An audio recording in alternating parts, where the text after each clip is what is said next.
انا راجل عايش في الخليج.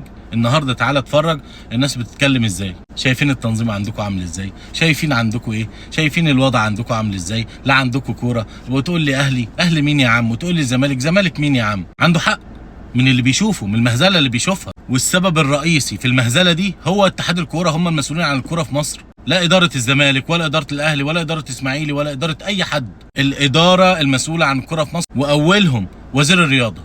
وزاره الرياضه دي اقسم بالله افشل وزاره في التاريخ، هي واتحاد الكوره ورابطه الانديه ولجنه المسابقات. يعني حاجه فشل ذريع. هتقول لي اصل في مؤجلات واحنا غصب عننا، ومنزل لي جدول وبتقول لي اصل كذا وكذا وكذا وكذا. انا اتكلمت في فيديو سابق عن ان الزمالك طالما ارتضى ان هو يلعب مؤجلات يبقى يكمل مع الاهلي. ده راي منتهي منه. بس احنا دلوقتي بنتكلم عن المشكله وجذور المشكله. من الجذور، جذور المشكله ان في عندنا مؤجلات كتيره